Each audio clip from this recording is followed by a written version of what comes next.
After all of the talk in the build up to 2026 and also during pre-season testing when Mercedes were desperately trying to point the finger at everyone else, Mercedes have had what can only be described as a flawless start to the 2026 season.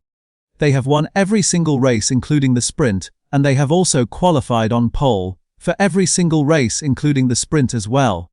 But what exactly makes the W17 so dominant, and does it even come close to the levels of dominance that we saw the last time there was a major power unit reset back in 2014? Given that we have seen genuine on-track battles between Mercedes, Ferrari and McLaren, I feel like there has been a bit of a disingenuous narrative within Formula One, that somehow this season has been closer than it really has been, when in reality Mercedes has utterly dominated the rest of the grid.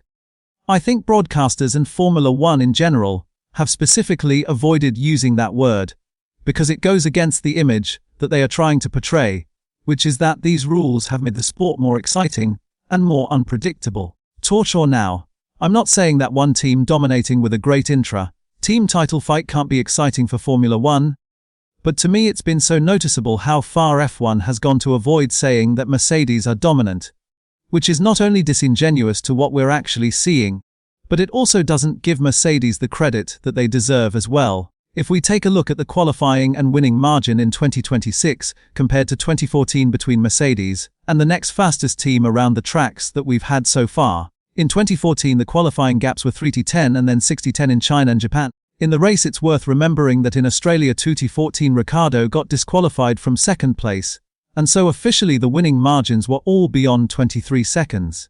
As for 2026 the quali advantage has decreased compared to the almost 8:10 that we saw in Australia, but even so in China and Japan it was still a very comfortable 3 and 102/10 to the next best team.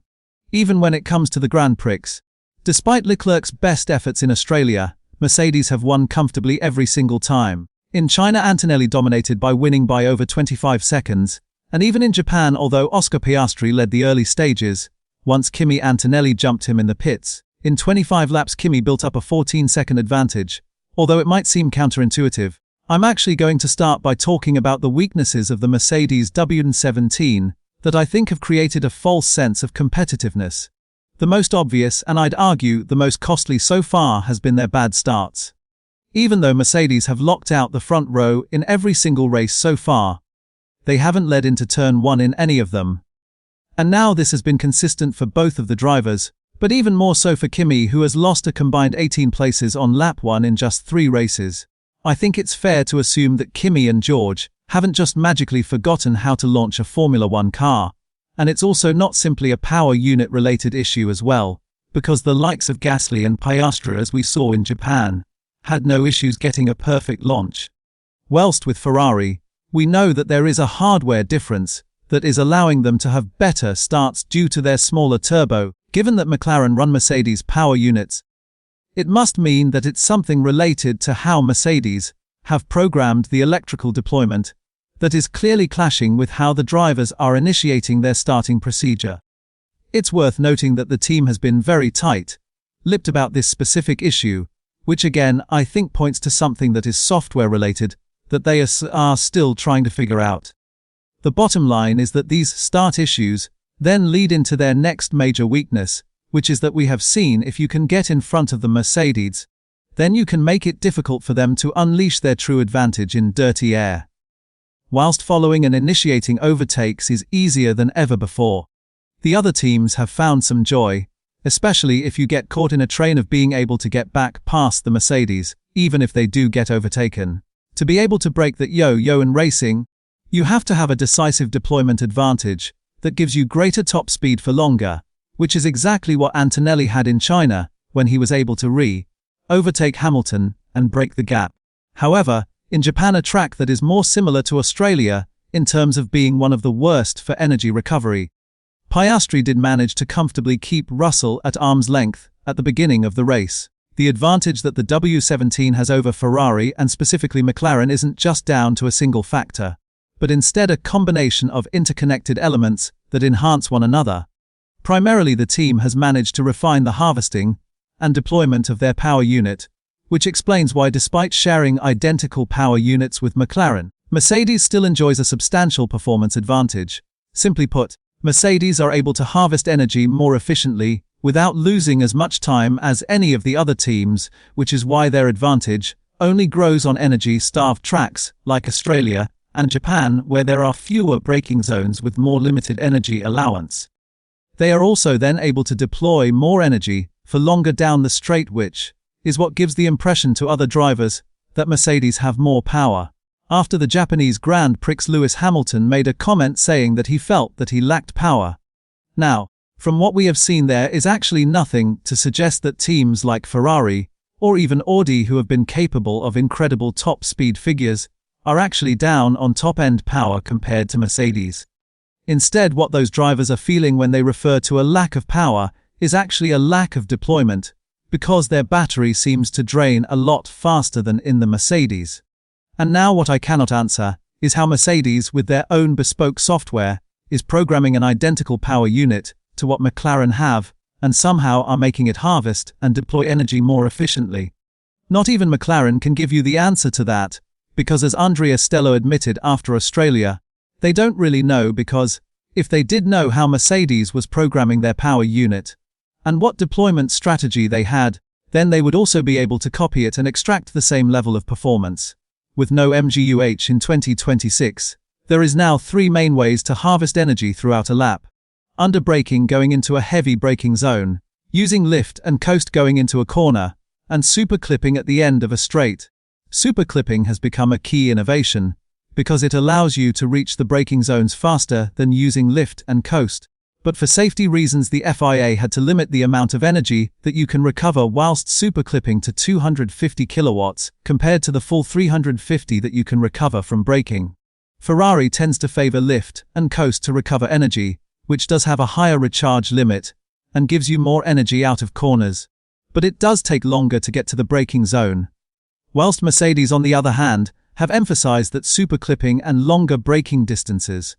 To visualize this difference and how Mercedes' advantage plays out over a lap, let's compare the telemetry data from China between Kimi Antonelli and Lewis Hamilton during their fastest laps in qualifying. On almost every single straight, the pattern was always the same. Going down the main straight into turn 1, and then heading into the hard braking zones of 6, 11 and 14. Mercedes was always able to reach a higher top speed and gain time the longer the straight carried on, as well as reach the apex of the corners first, whilst Ferrari was still able to compete by gaining time on corner exits. Mercedes' superior deployment meant that it could continue to accelerate and deploy energy for longer, whilst the Ferrari clearly drained its battery a lot faster. And now this electrical usage strategy is so intrinsically linked to the chassis of the W17 as well, because all of these choices in terms of how to deploy and when to recharge have a big influence on how you have to drive and how the drivers have to adapt. Because Mercedes has gone down the route of long braking zones and carrying that braking deep into the corner.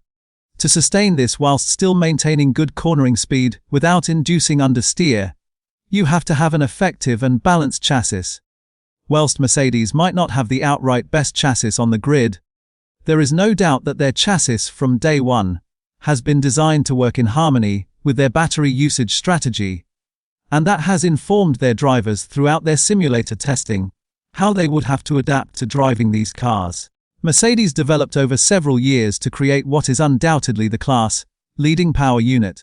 We all know about the engine compression loophole that they were able to take advantage of, which could be worth up to 13 extra horsepower, and we will find out exactly how much of an advantage it was really worth, as starting from June a new rule have been introduced which will now measure the engines at both ambient and fun degrees C. Mercedes have also reportedly found a small advantage in the way the MGUK ramps down in power horse at the end of a straight. The MGUK, when it stops deploying, is meant to have a ramp down stage in increments of 50 kilowatts every second.